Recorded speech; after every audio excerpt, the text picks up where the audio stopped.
kusangana kwatiri kuita muchirongwa chenyu, chirongwa chedu, chirongwa chemhuri, chirongwa chinonzi Forever Missed. Nhasi uno tiri kuchitungwiza unit M.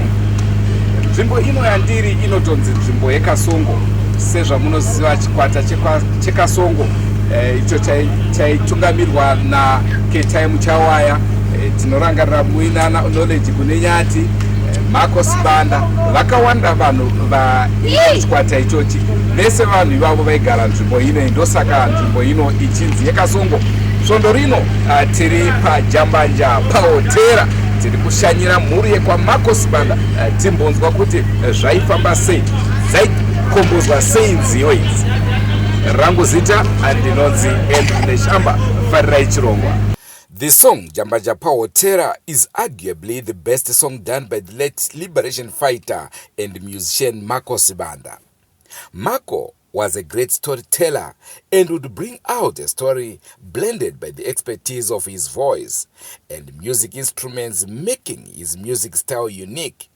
He touched on various subjects, especially controversial love stories, and would stir debates in the minds of many. Kudhara pakaziva kuti ndani mukadzi zvikanzi makikwete pamusha umwe chete paite maguru mairi sezowane mudzimai wako wakudai kostanda. Kasongo was a band which was made up mostly of war veterans and was led by Ketime Chawaya, and together as Kasongo Band they produced hit songs such as Kana Uchida Kuguta, Kanawe chida kuguta iwe, kanawe chida kuguta, kanawe chida kuguta iwe, sewenza nesimba Kuguta Kushanda, kuguta kushanda, ye ye ye, ama yangu kuguta kushanda, shamari, ama yangu kuguta kushanda, ye ye, Daiuriwe,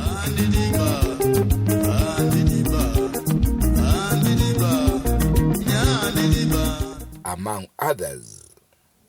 The big question now is, who was Kasongo Band?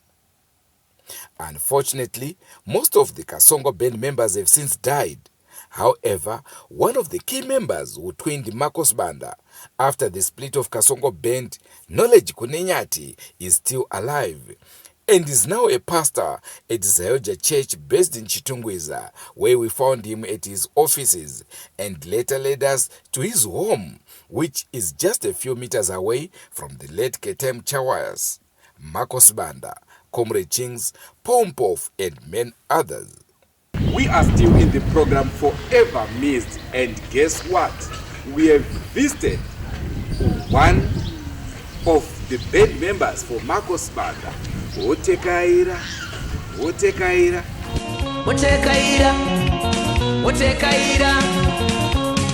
Yimi baba nishae dai mutaurirane. Yimi baba nishae dai mutaurirane. Yimi baba nishae dai mutaurirane. Tarisai pamba pano tafane nomba yenyama.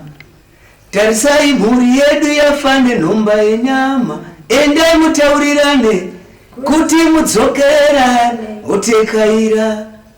Otekaira. Ini ndinonzi Knowledge Kunenyati. Makadini mhuri yeZimbabwe ndafara kusangana nemizuva ranhasi. Ini sesta rangu Knowledge Kunenyati ndaimba nechikwata chainzi Kasongo Band. Ipapo ndaimba ndina na Ketime Chawaya, vana Marko Sibanda na Ketime Chawaya ndakaimba naye rekodi yakaita sana Kuguta Kushanda, vana kana uchide kuguta, ndakanga ndiri back vocal ya Ketime. Then pakufamba kwenguwa 1989 takatanga kunetsana na Ketime nekuda kwemari.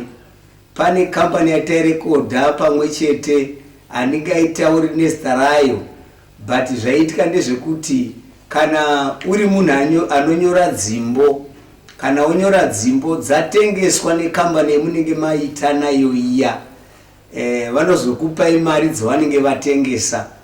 Pamari dzavanenge vatengesa ipo paya pane mari inonzi yekomboza, yekufunga kwemunhu muridzi wemasongo akanyora masongo iwaya. ndo yenyaya yakanetsa pakati peKasongo Band naKetai Muchawaya. Tamuudza kuti isusu tiri kuda kuti Ketai tipewo mari yako yekompoza iyoyo imari yeKasongo. Ketai achibva aramba kusvika tazofurirana veKasongo Band tikati no kana zvakadaro murume uyu hatichadi kumurekodha naye. Kubva ipapo Ketai akabva aita yanzi Simba Brothers inobva ndasara ndakutungamirire Kasongo Band. Pandakaita vana kuwirirana pamabasa vakava maback vocal angu kwendiro inini ndakutungamirire Kasongo Band vakanga vari Marko Sibanda noumwe ainzi Jeke Ngube. Pane vairidza vacho pakanga paina Semu Chinyuku ndiye airidza lead guitar but akashaika. Pozo yairi Mist rairidzwa nainzi Dembo Kinyata akashaika zvakare. Bassman rairidzwa noumwe ainzi Finals Mapurisa akashaika zvakare. Madrums airidzwa nainzi Rex Motomoto akashaika zvakare. Saka nekufamba kwenguva zvakadaro inofuti naMarko Sibanda takasvike pakunetsana.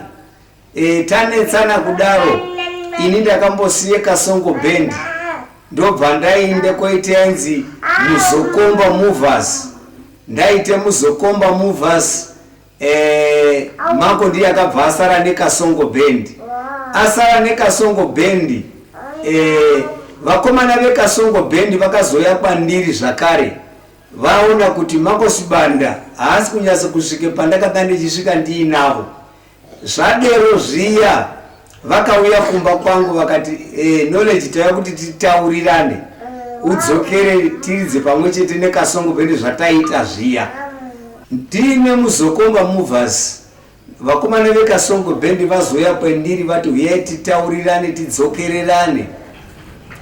Ini ndakadzokera kuKasongo Band ndikasiya munin'ina wangu ainzi Edmo Kunenyati aine ainzi Muzokomba Movers. Zvadaro zviya Marko Sibanda akaziva kuti knowledge Kunenyati adzoka echibva atanga kutiza vanoita yanzi Insiza Brothers. Pakaita vana Matsotsa aGerani ini ndikaitawo dzangu dzakaita sana sadza. Vese vamunoona vanoramwe basa mukazviongorora vanode sadza. Saka zvadare zvidokuparadzana kwatakazoita ikoko ini ndakazogumisira ndakuridza neKasongo uyu Marko Sibanda aine Insiza, Ketai aine Simba Brothers. Ndo mafambira zvanga zvakaita hama dzinodiwa ruzhinji rweZimbabwe. Chakaite kuti ndizosiye Kasongo, Marko Sibanda akanga echide kuitawo mutungamiriri weKasongo Band. Zvakaite kuti inino ndichide kutungamirira chikwata cheKasongo Band. Takasvike kutombonetsana zvakasimba zvekutoti nekumamisha taitofambirana zviya zvokuti kun'anga zvakadaro munoziva zvenyika zvazvinoita. Saka zvakasvika pakuti inini ndakazoti aizi beta ndisiye Kasongo yacho iye atungamire zvake Kasongo Band yacho. Asi vazofamba pamberi apo hazvina kuzoite zvakanaka kuvakomana veKasongo. Maimbira aita Marko nenini vechindikombeya naMarko Sibanda. Ndo zvakaita kuti vakomana veKasongo vaya vazoye kwendiri vasiya Marko ari kumba. Inini ndazobvuma kuti ndidzokere kuKasongo. Marko Sibanda achibva aziya kuti munhu uyo andiri kunetsana naye adzoka. Saka ndo paakabva atizawo pakuite Insiza Brothers. Right. Saka imimi pamakadzoka kuKasongo mati band renyu makasiya rine munin'ina. Raiva nemunin'ina ainzi Edmo Kunenyati Muzokomba Movers. Saka makarange makuoparita makadaro muchikaSongo iroko. Ndakatosiyire munin'ina but hazvina kuzotore nguva yakareba munin'ina asara nebhendi riya akabva ashaika kusvika Muzokomba yabva yavharwa inini ndingori kuKasongo ikokuya. Ndinoona nguva iyi maive muchiri vadiki. Ndizvozvo. Unhu hwevakomana tikuona mamusicians mazhinji anga aine vana musango. Mairarama sei? nguva iyoyo kana tikade kutaura zvenguva iyoyo paiva nepfambi. Munoziva kuti vakawanda vese vanoridza magitari vakawanda vacho magirlfriends ega ega akazara mumaraidi mese mumuya. Kana neniwo ndaitozviita, Kasongo Band yacho yese yaitozviita. Hapana munhu akanga asikati zvechifambi. Ndo style iri kunyika iyoyo. Saka seku imimi pari zvino tikuona maakuchechi muri kunamata. Munguva iyi mainamata here? Nguva iyo ndaisati ndakunamata. Ndaitoiya nen'anga yangu unonzi kwaMusirizwi kuChipinge uko. Ndichitoti ndode koridza magitari. Ndaiwanze kutanga mashows angu pamwe musi wechina, Saturday, Sunday. Ndaitanga china chishanu mugovera Sondo. Kuri kureva manje kuti inini ndaende kun'anga yangu yanga iri kwaMusirizwi. Ndosvika ndopuwa mishonga ikoko. Ndapuwa mushonga ikoko ndozoite mashows. Ndoenda ndozvaite kuti mashows nguva atifambire nekuti ndozvandairaramawo izvozvo. But zvaito yamurere. Ya ini ndiri kuone kuti nguva iyo zvaita fanike zvaishanda. Asi manje ndamuna Jesu manje ndiri kuona kuti hapana zvanga zviripo paya. Ranga ringori zvinhu zvisina kana nesimba. Asi vasati vakuziya Jesu vanoona sezviri kushanda. Right, todzokera kunorondo yemushakabvu ya Marko. Aive munhu akaita sei? Marko Sibanda pamaishanda naye. Marko Sibanda anga ari munhu akanaka zvikuru. Taiwirirana because ndiri kurimemba patakasiyana naKetai. Ndichitanga kutungamirira Kasongo Band pandakaita vanakuirana pamabasa idzodzidzi. Stage work yedu taiti kana tasangana tiri vaviri pastage hapo paita fanike panobaka moto zvekuzotanga kuzonetsana zvakazouyawo, but kuseri kwacho tatiri vanhu vaitowirirana. Ndozva anga ari munhu akakanaka straight. Ende iko kuya taiputa mbanje kwete zvekutamba. Taiputa mbanje, taputa mbanje, taimwa mabhorozi zvakadaro izvozvo zvekuti kana tikakwira pastage tarisikandeti. Ndozvataiita izvozvo. Toti susu pa imimi maizvienzanisa panyaya dzekunyora, muchizvienzanisa nguva iyoyo na Marko. Tingati izvo maizviona muri papi pakunyora kwete pakuimba? Ainyora nziyo dzine udzamu. Pakunyora nziyo dzine udzamu ini ndaironga ini. Dzangu dzadzine dzakasimba. Because sende chidaro ndikade kukuitira song inonzi amai handishaina rutsoka. Ine dzidziso. Nekuti yataura zvekuti ngandigoite shortcut. Ndakaita song imwe inonzi Gejo. Imi vanhu ndibatewo zvakanaka, munozviziva munorarama neni Gejo. Dzimwe nguva munondisiya kumunda, muromo wangu wakanyura muvhu. Ndakaita imwe yakaita kuwirirana pamabasa. Isuwe mabasi, saiko tisingawirirane. Kazoe muri yeZimbabwe. Ndine urombo kukanganisa chirongwa chamuri kuona. Asi ndaona mashoko aya akakosha kuti tinge tichitaurirana. Muri yeZimbabwe, chirongwa chamuri kuona ichi Forever Missed chiri kutiremera.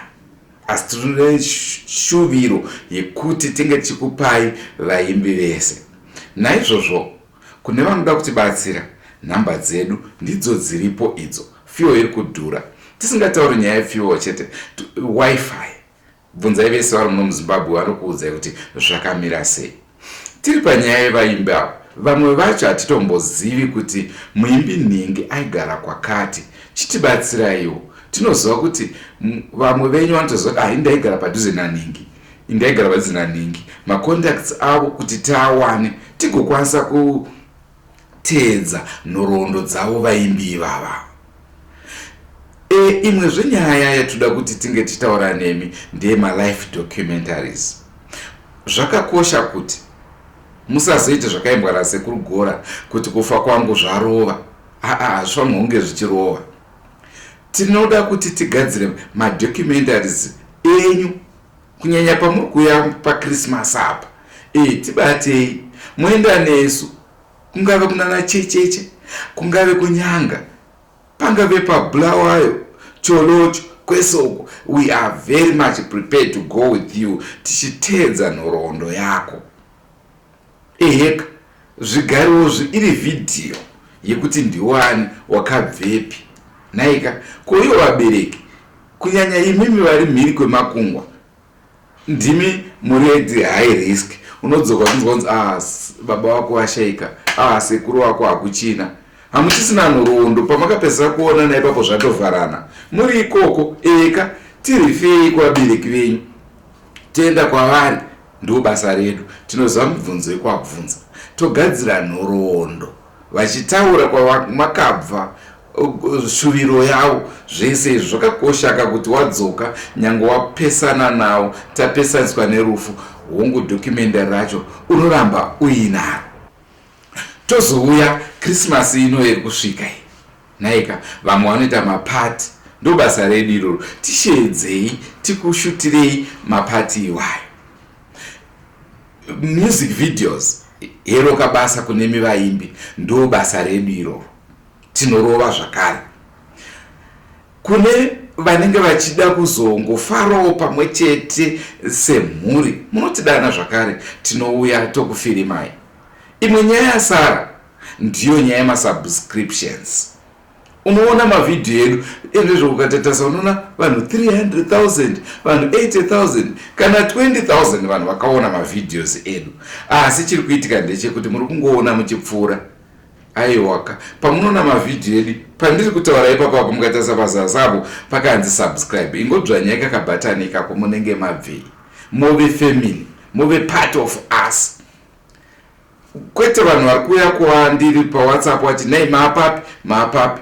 Tine WhatsApp group redu, unongokanda panhamba dzamuri kuona idzodzidzi, unongosenda iri WhatsApp message yakanzi join, tobva takujoinisai pagroup. Pagroup iri kutaura chokwadi hatingotumire zvese, tinenge tichingoti pataburitsa video tokukandirai vane mibvunzo, vane chindo pazvinoadhireswa ipapo.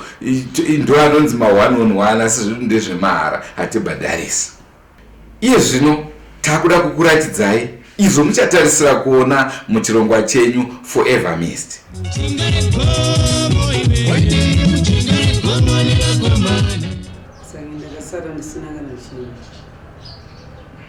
Motokari dzakatorwa dzaive ngani? Mota dzakatorwa dzisi. Mashops vakazorwisana naDhivi kuti Dhivi agare shop kwacho. Baba mudiki vacho vamwe vavo vaitoti vakadzinga mwana wangu musikana akanga achisenzera baba vacho, vakatoenda kumba kwavako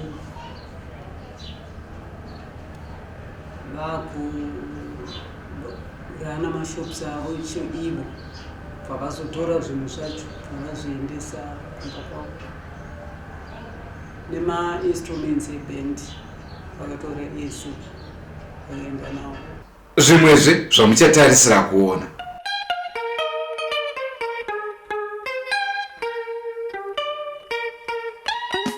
Ndikainzwa ropa rangu rinoita kumhanya-mhanya, tsiva dzinochakada nemifarira zvakanyanya. Even masong ake ese bvaabhamu iroro danga rehwai handina song, even kana mufoni mangu soatorimo masong. Ndisati ndabva pano, ndoda kuti ndikuudzei kuti zviya zvamunoona nhau dzatinoita dzevanhu vanorapa, angave maprofita, n'anga, vakasiyana-siyana vanobatsira, zvavanoita hazvine chekuita nesu Drumas Media. Isusu chiripo kungokupakurai zvavanoita kuti ndezvechokwadi here, inhema here, kwete ikoko hatiko. Asiwo tinokwanisa kukupai manhamba evanhu iwaya, tinenge tichireta ne3 US kuti mari yamunenge panguva yamunotibata 3 US inenge iri pachii, motitumira henyu ari mabondi.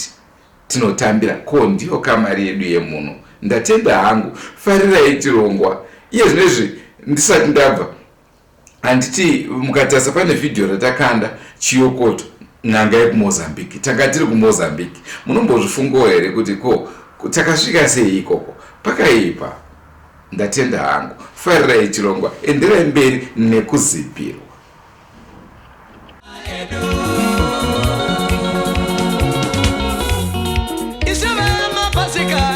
Saka dzimbo dzandainyora ini dzanga dziine simba dzaiva nedzidziso rekuti kana nhasi uno muredhiyekarira unotoona fanike yabuda nhasi. Saka ndichikombeya naMarko anga ari mudiki. Chikwata chekasongo tichitarisa kubva kuna Ketai touya kuna Marko tozoya kwamuri vana vemusango vakawanda sei?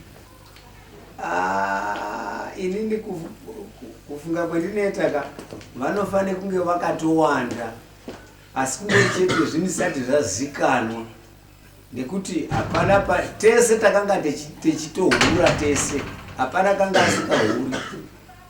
Takaenda Mozambique taiya nemagirlfriends ikoko, takaenda Zambia taiva nemagirlfriends ikoko, kurekuti kana nenino handitozivi kuti kune vanguvo vana vangani, but so far handisi kuzoto ari kupi, asi kupinda takapinda wena shamani.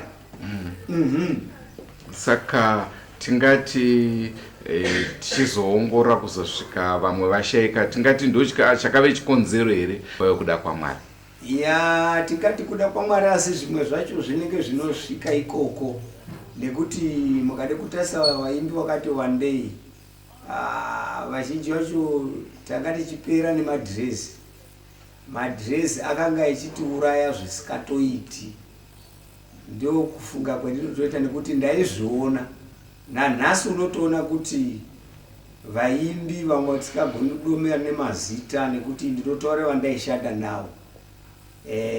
Chiri kunyanya kuuraya vanhu vemabhendi kuhura, kuwanza madzimai, kusagutsikana nemukadzi wako kumba umwe chete iyeye. Ndagara ndiri president, pamba pangu president, ndagara ndiri mambo, ndozo.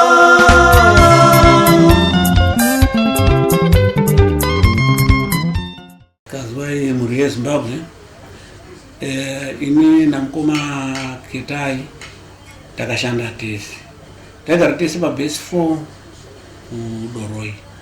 Tichigara tese munoziya talent zveinoita. Mukoma Ketai munhu wakangotanga. Achitanga kudaro achingoimba achidini. Asi pakuzoti tange tapakati mbichana.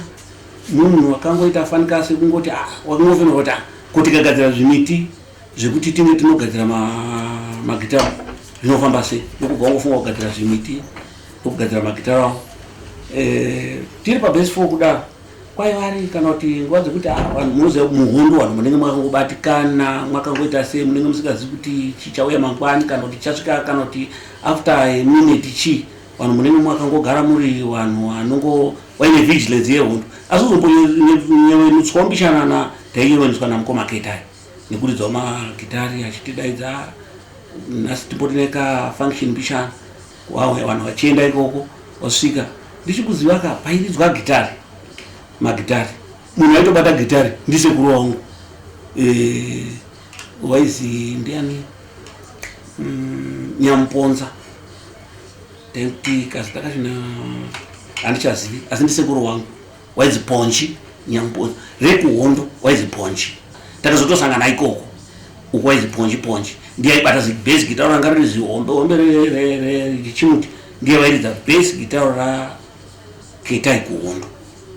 Ukutoti vanhu vaitoenda ikoko vachitosvika manhera mutombo vairapfungwa kudidini kutomboyevenutsa mwoziya zvinhu kana zvinga zvakaoma plus pabase peduka patorine ibase ranga ririwo talent mbishana because ranga rine vanhu waigona kuimba iye Chingzi taigara naye aitogara futi ipo. Chingzi aigara ipapo asi ndipo akatangirawo futi modini achitoimba munhu akatotingatoti kumotivata vanhu kana zviya zvekuzi zviyezvi nzimbo dzake dzaibuda dzaitobuda zichitoti waidzizwa kana dai ari kuno waitoti dai ndaenda uhondo asi kazozivi kuti kana akaenda uhondo kwacho aiwa watori kokutoimba zvekutozvirerutsira pfungwa muhondo mwamwe akaoma mwamziri mongoti bawazi hondo yanga renziwe ngoti uchafunga kuti uchadzoka mangwani kuhondo kwakusina izvozvo aitoti kana uri kuhondo utoziva kuti right chapter itori kuno kuichapter yaikuno zvekuti ndichazoziva kuti mangwani ichadzoka zvozvasingazofungiki ndimwari wokuti kana ndiri panapo kuti nditaura kuti ndiri kuhondo ndina Ketai achimba achifadza kuti taigara pabase 4 ndipo taigara kugara kwataingoita taingogara tiri zvekungoti zvezvi mabhesi aitombochirwa takatanga tiri pabase 1 kuzochinja kwemabhesi nekuwandisa kwavanhu mukaenda ku8 mukaenda ku2 mukaenda ku3 asi bhesi redu rakaramba riine vanhu vakanga vachiine kapfungwa kekuimba zvokuti chinhu ndipo akaguruma ari ipapo kunyatsa kuimba kuti ndaakuimba Ketai ndipo akanga ari ipapo Marko Sibanda anga ari murwere atori murwere achitambira taitozi madhuweni vanhu vairwara vaizi madhuweni akatobuda nekaitika kemakusensena achitamba kana paparedi chimwe zvaari kuimba kwaKetai waitotambira Ketai saka ndikazuva munomu hatinozoonana zvedu tazopinda muno takotowaenda kwake waenda kwake saka ndio mwana take ndinokuzivana kwatakaita tiri pabase 4 kana muchiti aive murwere mukutaura kuti airwara here munoziva unoenda kuhondo kuine utano huri right uzosvika ikoko chikafu chounodya zvimwe unoita kakuchaika kakurwara saka unozoguma wakuita fanika unoguma wakuenda kana kuzi wakuenda kofidwa chikafu saka tinge takuti madweni madweni foreign anonge atori madweni anoziva kuti iye zvinezvi tikabva pano tikopiwa chikafu kana porridge wopiwa chikafu kuitira utano hwavo zvinongoitwa kana muno zvekuzi vana kana chii vanhu vanenge varwara vaya vanozi ngaupiwe kana maporiji ngaupiwe kana chii kuitirawo kuti miviri yavo idini isumuke ndizvo zvaitwawo futi varwere taivati madweni pachiportuguese vanozi madweni waitoenda waitozi madweni foreign ende mopiwe chikafu chenyu kuenda kupiwa chikafu chavo wocha saka ndiri kuzivawo kundaita tainga tiri pabase 1 pabase rimwe chete saka mataura nezvacomrade Chings mataura nezvaMarko naKetai vese ava vaiimba ipapo vese vaiimba ipapo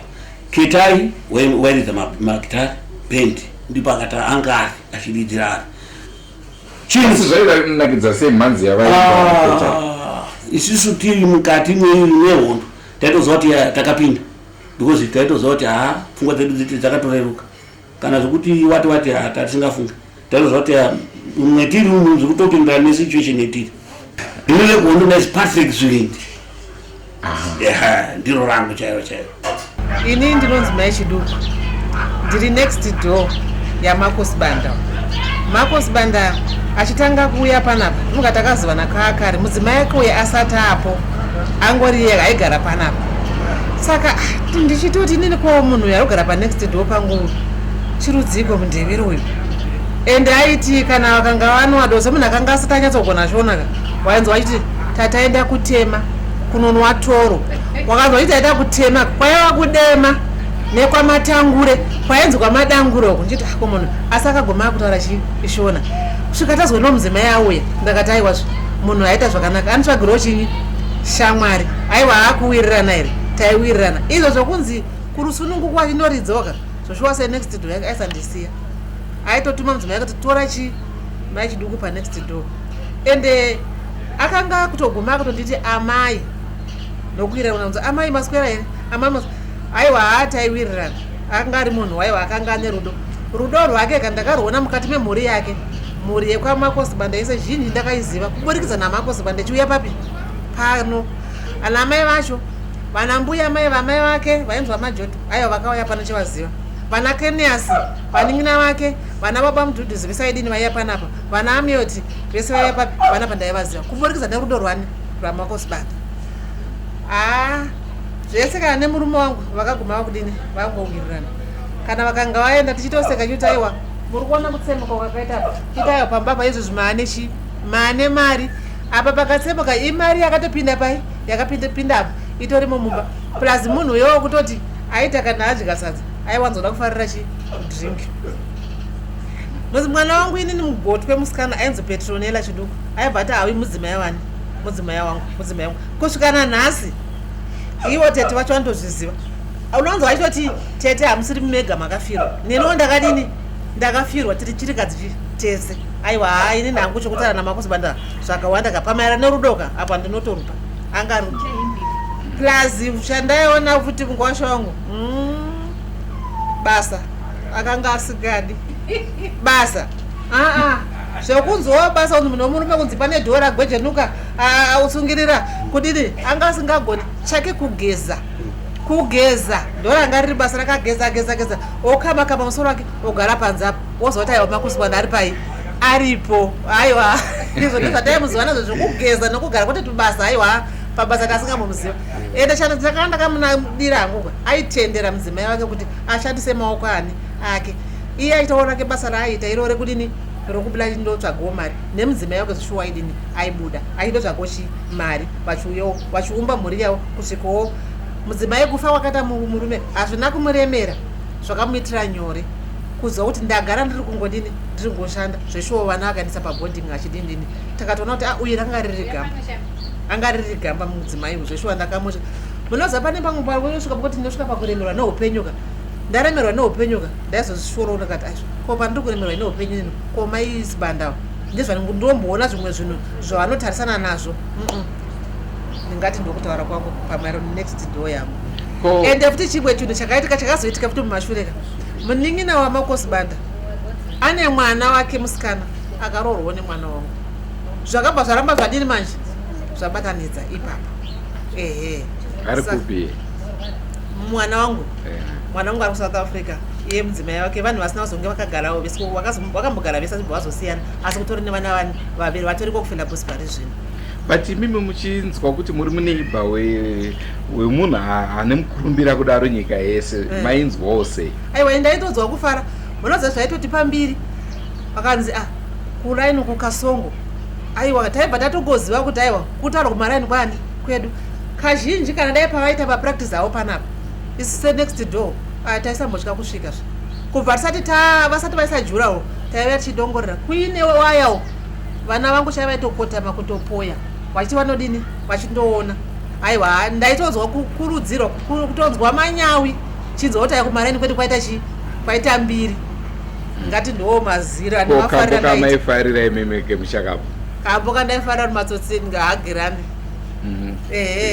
matsotsi aagirani aiwa ndaikafarira zvoshuwa ndikangokanzwa kuti matsotsi aagiranika kwesoku munoziva chaitika zvokuti mazuva ekuti vachiimba so vakangotangangoridza bhendi cheri kudai so gitari rikangorira kwese kuvaiva yachidini vachimanya ende unatsoona zvino kuti matsotsi adini agerani unogona kuti ndaitira mumwe munhu chino uchifunga kuti wagona usingazoti aiwa watodini watadzi ndaramakosibanda kana ngano dziadzia tiri kutodu kana one artist anongosimudza ngoma idzodzo dzengano dzibhoza mudara waiti vachitamba vachiti peng timabhegi toya twakubereka novapana toya ndito toya twakatanga nemadhaira tiri apa ndapedza angu mudhara vaiti kambo vachiri kurongerangarira kawo ndikako matsotsi agerani imbotiraya kuti imbira tinzwa matsotsi agerani kani ndaramba vagerani matsotsi agerani kani ndaramakosibanda aiwa angari munhu musociety medu nangu ndakazozvarwa ashaya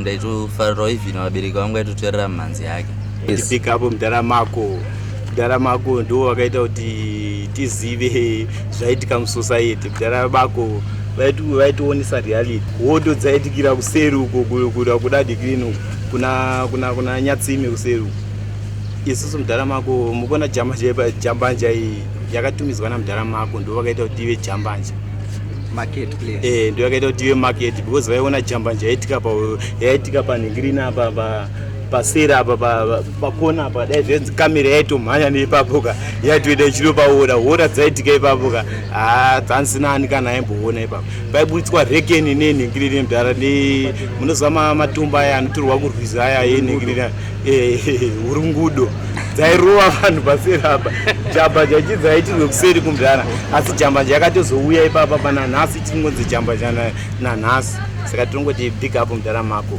ndombona ndakagara nonofundisa zvakawanda gift yandinowana kuna mudhara mako ka each and every time pandaimuka kana makuseni ndaiona wakagara panapa tongoti makuseni ega ega vaigara panapa ndodombo ravaigara nori saka pese pandinongoriona ka ndinongofunga ivo ndo pandinovaonera panapa ndivaitifadza ndinongorangarira ndaive nemukomana wandaitamba naye mwana wavo last born inonzi excellent Sibanda.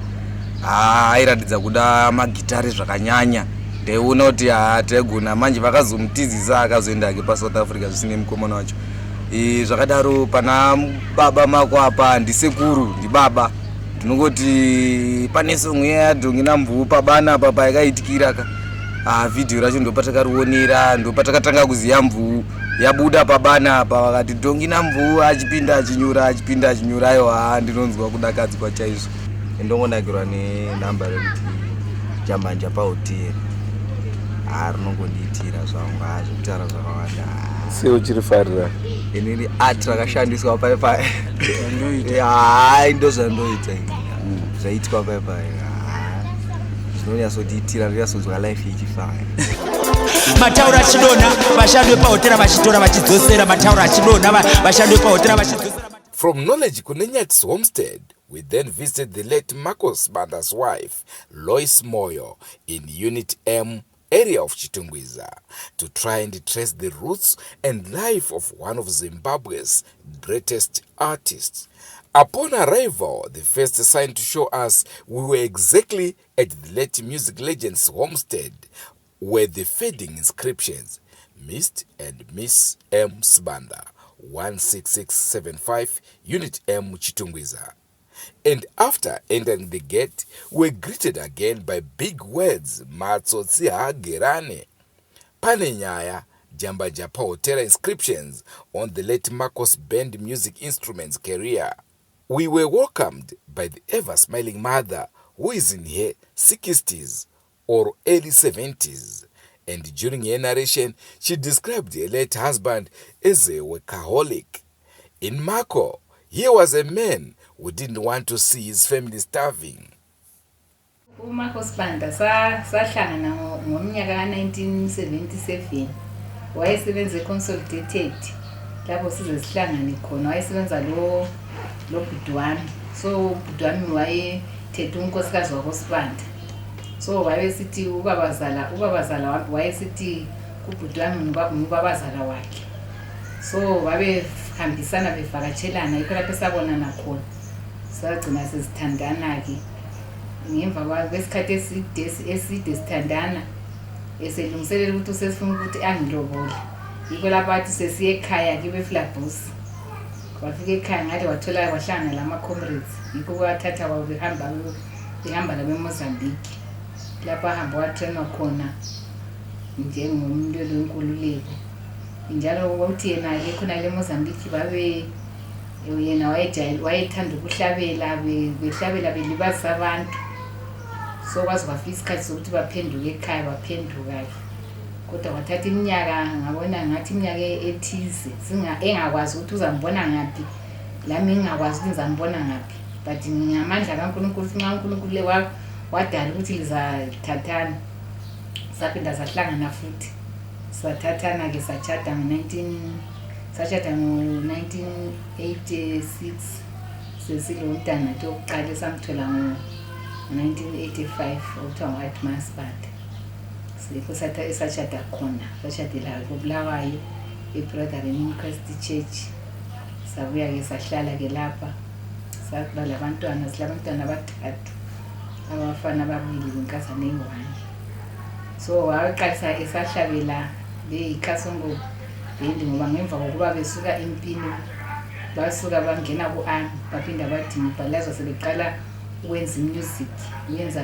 bafoma igroup eyayithiwa yi-Kasongo Band yayi-cooperative belabo-Ketime Chawaya labo Dembo labo Knowledge Kunenyati then ngemva kwesikhathi uKetime waphuma waqalisa yakhe iband iNsiza Brothers ngemva kwesikhathi futhi uKnowledge laye waqalisa yakhe iband waphuma laye so yena wasale ekhokhela iNsiza Brothers ngemva kwesikhathi laye waphuma waqalisa eyakhe igroup eyayithiwa yi-Insiza Brothers Marko wayengumuntu wayejabulela ukuhlala lemuli yakhe, ethanda abantu bakhe.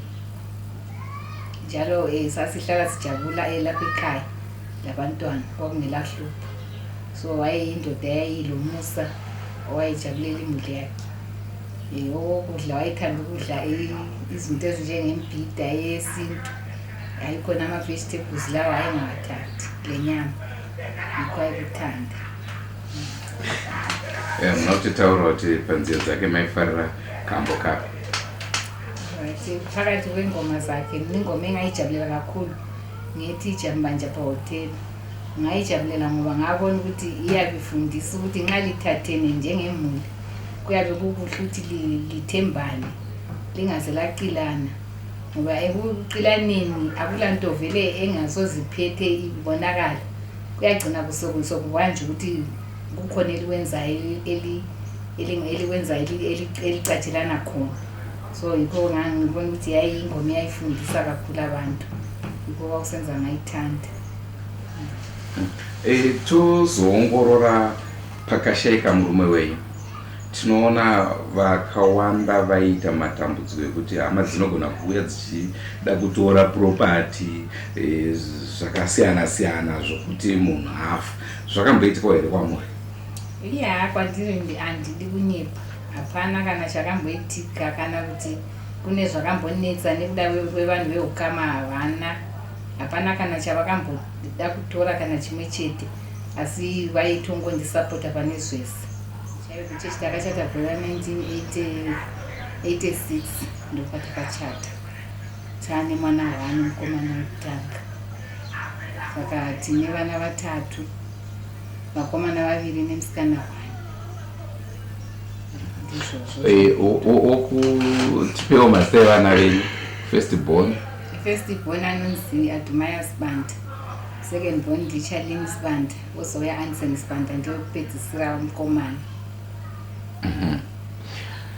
Right, matitaura kuti vakanga vaenda kuhondo. Imimi pamakasara vachienda kuhondo, muchinzwa kuti mukomana wenyu aenda kuhondo, makave netarisiro here kuti akadzoka chete muchizorora? Panguva yacho iyoyoyo sekuti munhu unenge uchiri mwana mudiki, unenge wangoti zvangopera zvakadaro, asi zvinongoitika Mwari anongoita kuti zvizongoitika, nekuti wewe zvida unogona kusangana nevamwe vakomana hausangani nechaya chanozoda kukuroora, asi naiye kwaanenge ari ikokoko kune zvinongoitikawo pekuzote pekupedzisira munozopedzisira mazongosangana, nekuti Mwari vanenge vagara vazvironga kuti muchasangana, muchazoroorana.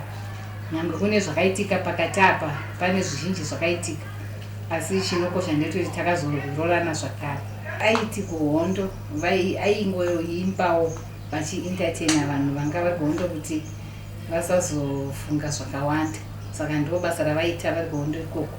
Saka vaiimba nana recollections nevamwe vakaimba navo makwaya akawanda wanda akasiyana siyana. Vachizodzoka kuno kumusha, vakadzoka vakamboita anga ari musoja, but vakazosiya vakuda kutanga zvemusic, vakazotanga ichingova cooperative nana Ketai Mchawaya nana Knowledge kunenyati, vakawanda, ndifunga vanga vari group ye10. Saka vakazoshanda vakadaro vakawanda kudaro, saka vakazoramba vachingoti vamwe vachibuda vachisiya. Ngova Ketai akazobuda vakatanga rake group, ivo vakasara naKnowledge kunenyati.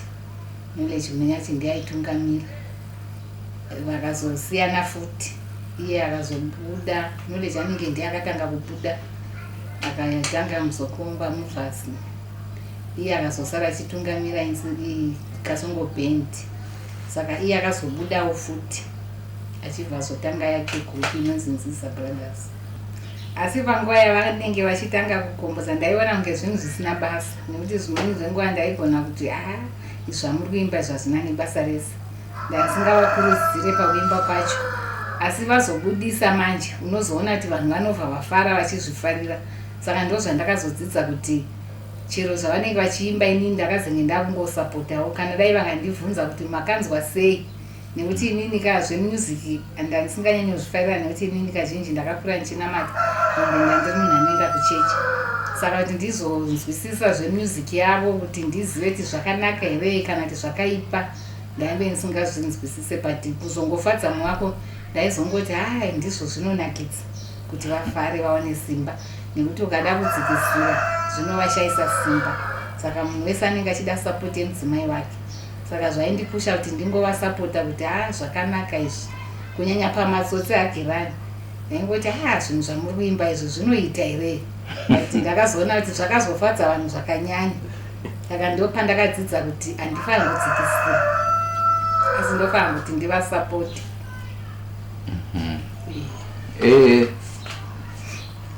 panziyo dzavo hongu mati manga musina kamaiti aka ndiko ka favorite kenyu, asi sekuona kwenyu kamaiti aka ndo kane musoro kanenge kane brain. Wozoona murume wenyu anenge aifarira majokes aiperera kubazi rikati nekumba futi. Kana kumba chaiko aivapo, vaingoti kana vakafara vanenge vachingomaita nevana misoro tese tisemhuri, vaingova munhu aifarira majokes zvakanyanya.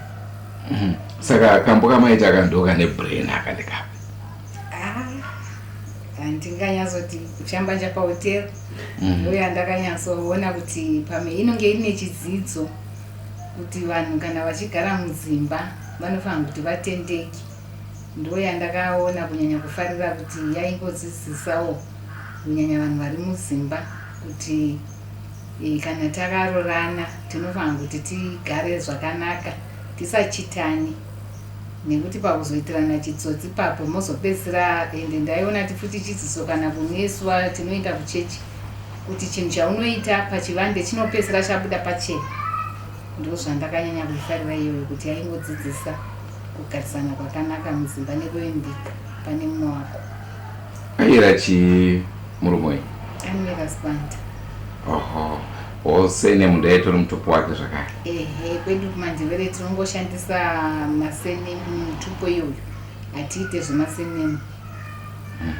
Ko panziyo dzake pane here kaakamboimbawo nendebele? Dziripo. Dziripo. Ndoda kuti mundi udzowo dzimwe dzacho dzamuchiri kutondera. Imwe yekuti zikumbula makau. Dzimwe dzacho ndingakangana asi dzakawanda dzakaimba. Aiimba nemumwe ainzi Jekin'uka, ndo aizoimba navo dzechindevere. Jekin'uka aibva kunkai, saka vaiti kana vakuimba chindevere vaimba naJekin'uka. Achiri mupenyu here Jekin'uka? Aiwa, akashaika. Akashaika. Murume wangu anga asiri munhu anga aine hasha, asi chaanga ari anga asinganyanyofarira kufamba kudzimba kwevanhu, ndo zvaanga ari. Kana aine shamari dzaanofara nadzo aitonzwa achiti enda unodaidza nhingawe pano. Iye kuti abuda aende ikoko anga asingaendi, asi kunotiri pambati aifara kana aripo. Zvimwe kana kumbobudawo tichivhakacha nevana naiye taibuda tichivhakacha, asi munhu anga achida kufara nevana kana aripo. Zvaaizongokoshesa ndezvekuti anga asingade vana vanobuda vachienda kutamba kunze, aingoti vana vangu hamufanira kuti vabude gate. Saka zvaizoita kuti vana kana asipo vana vanobuda. Paanozodzoka manje akazoona vasiri pagate ndo paizobaitira hasha ipapo. Kopa kudya? Kudya aifarira kudya, kunyanya famiriwo apa aifarira miriwo yechivanhu, vana mubora, vana nyebve nenyama. Munongoziva shumba inongoda nyama, asi mavegetables aanga asingamafariri. Dzimweni dzenguva unogona kuti rekodhi yake yoritswa tiri mubhazi, saka munhu andei ndichifamba naye pamwe toti shamari yangu anobva atanga kudza vanhu kuti ndiye kamudzimai wamakosibanda. Saka unozoona kuti bhazi rese manje inotanga kuti vanotanga kutarisa, saka zvinhu zvasingandiitire zvakanaka. Saka ndaingoda kuzvivanza naye singade kuti zvingotaurwe kuti kana kwataisvikira tichigara kana tiri kusauti ikoko vanhu vakangoziva chete, unozoona kuti munhu wese anobva ato. Saka zvaibva zvandinetsa kuti ko chinoshamisa ipapo chii, but vanhu vanobva vatonyatsoti ndiye mudzimai wamako. Motiona vanhu vese vanenge vakungofamba vachingotaura, nyange vasingagare papo vanenge vakungotaurirana. Saka zvaibva zvandishamisa kuti ko chinonetsa ipapo, chinoshamisa ipapo chii. Ndaiva ndisinganzwisise, ndaingoona kunge zvinhu zvakangofanana nemunhu wese. nekuda kweikonomi yezvino hapana chinhu chatingati tichawana kunyanya kumarecords hakusisina zvachose pamwe kuzimura ndo paunowanawo but hakusi kwekuti ungararama nayo mari yacho hapasisina. Saka masara mega muri kurarama sei? Ndezvipi zvikubatsirai kuti munge muchikwanisa kurarama? Ipapo pekuti ndataura kuti inini ndakanga pakubvira achiri mupenyu ndanga ndiri cross border ndo zvandandichingoita kubvira ipapo. Kana nepaakashaya vana vanga vari kumabhodhingi vese, asi ndakaramba ndichipfuurira mberi. Uye ndoda kungotenda futi kuti hurumende yakatibatsira nekuti pakubhadharira vana maschool fees taibhadharira, nekuti vana vese vemawo veterans vanobhadharirwa school fees negovernment. Saka ndizvo zvimwe zvacho zvakatondibatsira. Kana dai kuri kunzi waigona kutsvaga mari ukabhadhara, asi hurumende inozokudzosera mari iyoyo. Vana vangu vakadzidziswa nehurumende. Akashaya sei murume wenyu? Chii chakaitika? Akarwara nemusoro, akarwara ari kukaroi, vaenda kubasa. Saka ndakazongoti yanga iri sande, ndobva ndati tabuda kuchechi, ndobva ndafonerwa palandline nevakomana vebhendi vachiti maiguru mukoma kunoku ari kurwara. Saka ipapapo sande yacho mande yacho ndaida kuenda kusouth, vanzi mukoma ari kurwara. Ndobva ndatokochizva nzi vari kunzwa musoro. Saka ndakabva ndatambudzika, saka ndoita sei? Ndoenda here kusouth kana kuti ndoenda kukaroi? Ndikataura neimwe shamwari yangu yandaifamba naye, akati aiwa hatimbodi kunyeperana, hazviite kuti wewe usimuke uende kuSouth Africa usina kuenda kunoona kuti murume ari kurwara sei. Saka mande yacho ndakafuma ndichienda kukaroi, ndipo ndakasvika ari kuchipatara. Ndobva ndasvika pataona vakomana vebhendi ndo vakandiperekedza patasvika. Saka tasvika ikokoko anga ari kuchipatara. Saka munongoziva zvipatara zvekumataundi madiki, andifunga havana time yekuti nguva yakati, nokuti nguva iyoyo yatakasvika takasvikopinda. Saka ndakarwadziwa nekuti ndakaona kuti munhu anga arwara zvakatonyanya. Saka manesi akabva atanga kubvunza akati, ndiwe here mukadzi wake? Ndikati saka vakaratidza kushamisika. Saka vakabva zvanesa kuti chii chashamisa ipapo? Saka makachata here? Ndikati mune vana here? Ndikati zvakawanda zvavakandibvunza ipapo zvakazondinetsa kuti kose vachidaro menoti chii chaishamisa. Ndofunga inyaya yekuti vanhu vanongofungidzira kuti vanhu vemabhendi havana vakadzi. Saka pavanozoona mukadzi vanoshamisika kuti saka ni mukadziwo. Ndofunga ndo zvandakangodzidza ipapapo, zvokuti ndakazoshaya kuti mibvunziro yacho vakadaidzana uyai muone. Saka musi wacho iwoyo ndobva takagara, kwakazouya Nicholas Zakaria. Saka ivo vakabva vati saka ndikumbira mudhara mutakure mudzimai wangu mudzokere naye kumba. Ndobva tadzoka kunoku. Munin'ina wavo achiti akabva tapesana iye achienda kukaroi ikoko kunovaona. Ndichisvika kumba manheru, munin'ina wacho akabva afona futi akati maiguru kunoku mukoma hazvisi kuita zvakanaka. Ndikazodzokera futi mangwana acho. Saka iye aitongoti ndibudisei zvokuti chiremba akazodzamara angodini vangovabudisa but vachirwara. Ndipo takazouya navo kunoku.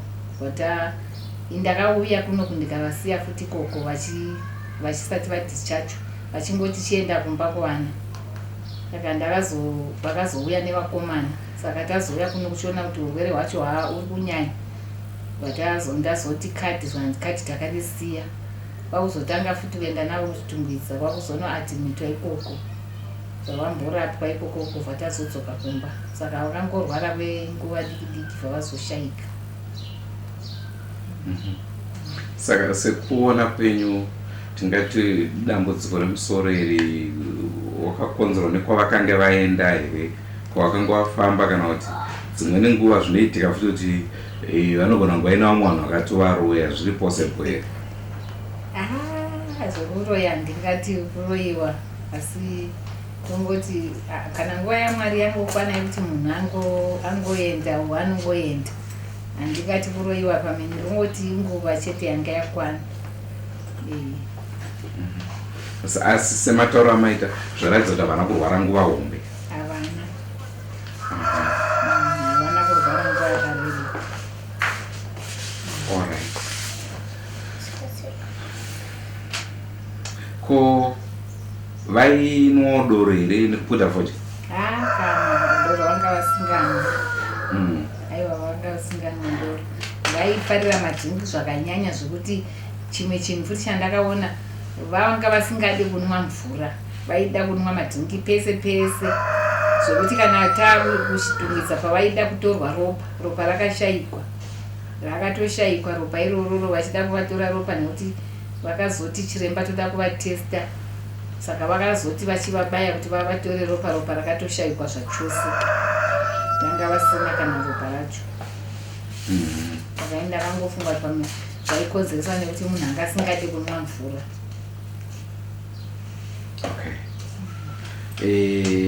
Waenda kubvunza kudaro ndezvokuti vaimba vazhinji kuti anoita stage pastage paya payanenge amboputa mbanje kana kunwa mbichana kuti azvitsigise. Saka ndaida kunzwa kuti vaimbobatwa here izvo zvakadaro muku? Mbanje ndozavaiputa asi doro vanga vasingana. Sevanhu vanga vari kuhondo. Pakanaka. Ndingade kuti mundiudze tichipedzisa chirongwa kuti mune here zuva ramunoti mumbofe makakanganwa muupenyu hwenyu muine murume wenyu takatarisa divi remimhanzi?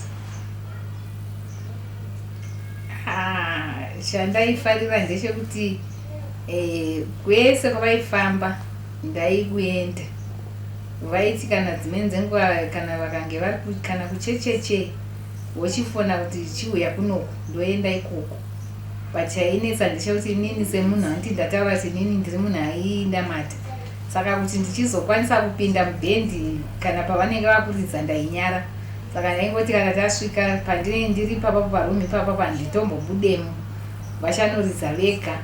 Asi mangwana patinozofamba pakati pevanhu kana vakaratidza vanhu kuti ndiye mudzimai wangu vanoibva vati wekumbaka tazviona ndozvaita vanhu. Saka ipapo zvaibva zvandinetsa kuti vanhu vanoreve chii kana vachiti mudzimai wemumba kokune vamhere vasiri vemumba uye vasei vachiti tazviona. Ipapapo unobva waita kakurwadziwa mbichana kuti asi kune vamwe vanomboratidzwawo vasiri vemumba. Asi vaizongozvimanikidza kuti ndikabva ndavaisa kugumbuka mangwana ndichadini handichadaidzwe. Saka unongozonyebedzerawo kufarawo asi zvisina kukuitira zvakanaka nokuti vanhu vaibva vati tabva tazviona. Kana pavairidza parusununguko apa pabhavo kana vakamboti handei nevana. Saka taizoshinga kuenda kunopinda kubhawa ikoko pavanenge vachiridza.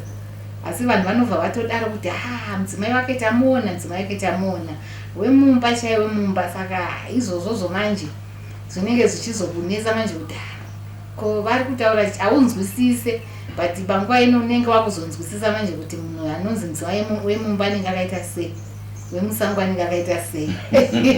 Asi panguva iyo zvinombokutirwadzei.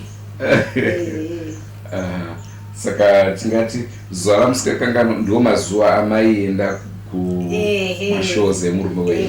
Patakamboenda kukariba takanyatsonofara zvakanyanya. Takaenda kukariba vandidaidza ikoko, takafara zvakanyanya, tikazonoshanya, tikapinda mumabhoti, tikaita zvese takafara. Saka iro zuva iro rakandinakidza, ndakafara navo zvakanyanya. Vamwe vana here vaangainawo sezvo tiri kuona kuti vaimbi vazhinji vane vana vavo vatingati vemusango? Vanavo, asi wandinoda kunyanya kutaura nezvake wandakagara naye panapa mashure mekunge vashaya anonzi Excellent, ndiye wandikataura nezvake nekuti vamwe vacho vemusango vacho unenge usina kuvaudzwa. Unozongonzwa chete zvakungotaurwa kunzi apo pane mwana wangana, apo pane mwana. Saka vakadaro handizonyanyotarisira kuti ndingataura nezvavo, asi wandinonyanyotaura naye ndiye wandikutaura. Uyo wandikutaura nezvake vakamuita nemumwe mudzimai aigara kuCentenary ainzi Edith Chakundura. Saka vadaro vakazoti ndofunga pakuzenge vakunetsana murume asisachengete mwana. Mai vaya vakanomhangarira murume vakamangara maintenance. Saka nyaya yacho yakanetsa vakabhadharisana maintenance. Saka pekupedzisira vakazopedzisira mudzimai akuti achitora mwana wako handichada tora mwana. Saka vakatora mwana aine 2 years vauya naye panapa. Vauya naye panapa takambogara naye nguva yadiki. Amaivha vauya amwene vangu ndipo vakazoti kuti titi mwana asiri mukadzi weachengete mwana asiri wake handidi kuremedza murora wangu. Chindipa inini mwana wendiende naye kumusha ndinomuchengeta. Maivha vatora mwana vaenda naye kumusha vavanogara. Saka tete wacho haana kuzoti afunge kuti mwana zvaari kumusha ndimutengere hembe. Mwana zvaana mai kusvika mwana asisina kana chinhu. Mai vakazoti une munikino wavo anovatedzera zvanzi chitora mwana mudzosere kubana baba vake kuHarare. Mwana uya vauyiwa naye panapa vauya zoti mwana iyeye paakatorwa ari mudiki haana kuzozenga achaziva mai vake aitofunga kuti mai vake ndini. Ndobvauya panapa tikagara. Saka ini ndakazoenda kuSouth. Ndobva ndati ndiri kuSouth ikoko mai vake vauya kunoko. Hanzi vakauya vakazokumbira vakati ndiri kukumbira mwana ndimbonomuona. Ndipo vakavanyoresa pasi kuti vaikona kuzotanga futi kundimangarira. Mwana uya vamutora mai vaya vaenda naye. Saka ndazodzoka ndobva vandakaudzwa kuti mwana akatorwa si vachamudzosa. Saka mwana uya haana kuzodzoswa kusvika baba vake vashaya. Saka vakagara zvakadaro. Mwana uya achingoripo kuna mai vake. Mai vakazonomupa mai vavo mbuya vacho vanogara kuAshton Park. Saka vana ava vanenge vakambogara kuseminari ikoko vavazouya kuAshton Park. Saka mai vacho vakazouya mbuya vemwana uyu vakazouya panapa vakati mai Sibanda ndandiri kukumbira kuti mundiperekedze kumusha kuFlabhusi ndiendese mwana uyu nekuti zvinenge kune zvakunetsa. Saka ndakambovhuma ndikati orai ndokuperekedzai. Saka ndakazofungisisa zvandafunga ndikati zvino amwene vangu vakura tisu tiri kuvachengeta. Vana vamuniniwo vanenge vaine mhuri dzavo vane matambudziko avo. Saka mwana uyu ndikamuendesa kumusha. Saka mai vanomuchengeta sei vachitanga kuendesa mwana kuchikoro nekuti pavanga grade 7.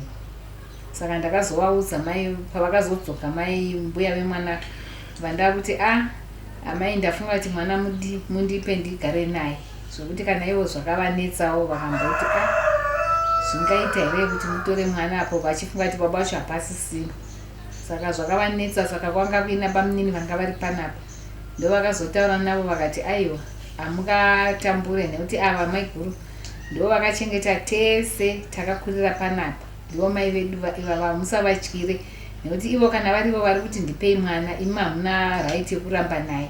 Asi dai murimi munotitorai mwana zvingadai zvakashata. Ndipo ndakazopiwa mwana yari grade 7 vandatogara naye kusvika pedza form 4 aidzidza apo pachikoro chiri papo seke 3 ndipo akapedzera form 4 yake. Saka mwana aye takagara naye handina chandikataura kuti akambondinetsa kana kuti angari mwana nemusikanzva angari mwana chayari right akanaka.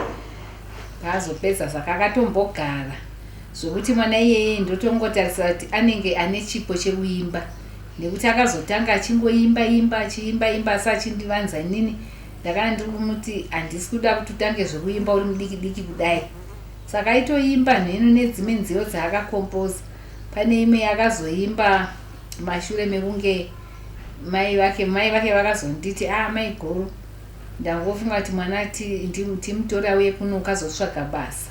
Saka ndopanakati aiwa hapana chakashata iye angagogara kusvika rini ndokutorwa kwakaita. Saka ane rweo rwakandimbira achiti zvokuti zvakatozondibata pandakaimbirwa akandimbira kuti mai Sibanda kuda kukutendai nekundichengeta kwamakaita.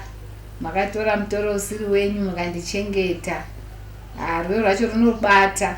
Saka ndakangonzwa zvichindibata mwoyo mangu. Saka mwana yakazoenda kuSouth Africa kuna mai vake ndokwaari. akanezuva itonditumira meseji achiti mama kwaane muzukuru kunoko ndine mwana mudzimai wangu akasununguka mwana anonzi tinotenda Ishe. Saka ndiyo nhoroondo yacho yandinayo nemwana iye. Akazvarwa muswani wezve akazofa muswani? Akazvarwa musi 4 April 1958 akazofa musi 9 September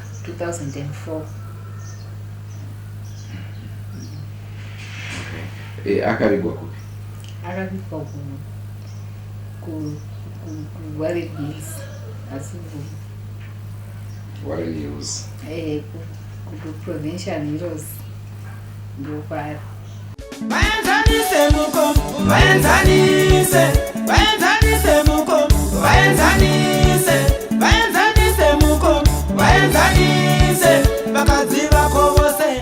Marko did collaborations with various artists, and as far as I'm concerned, his collaboration with Comrade Chinks was the best, and their song Umhlabati was overplayed in most ZBC radio stations, especially Radio Zimbabwe and the national television.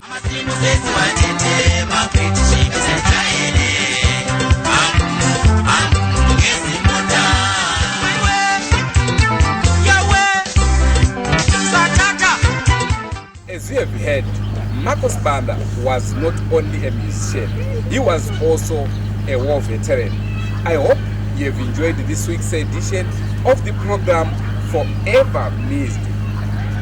Like I promised you, we are going to continue going around the country trying to trace those who made names for themselves in the arts industry.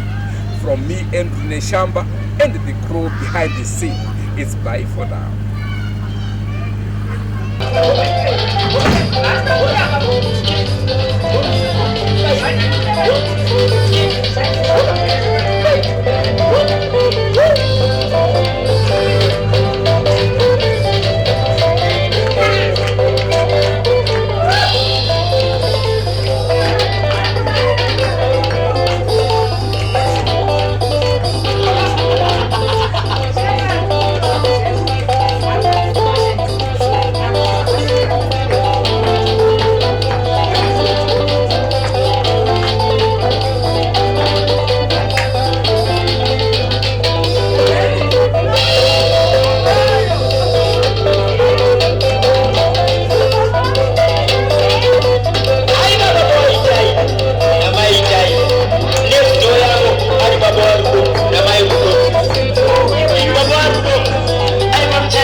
Vachitarisa pasi asi nechemwoyo vachiti dai ndanga ndiri nini mukadzi wacho ndiri mukati naye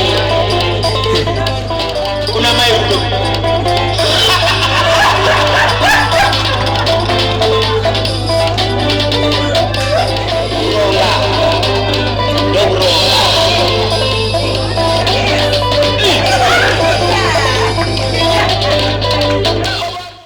Mass media taking you to another level.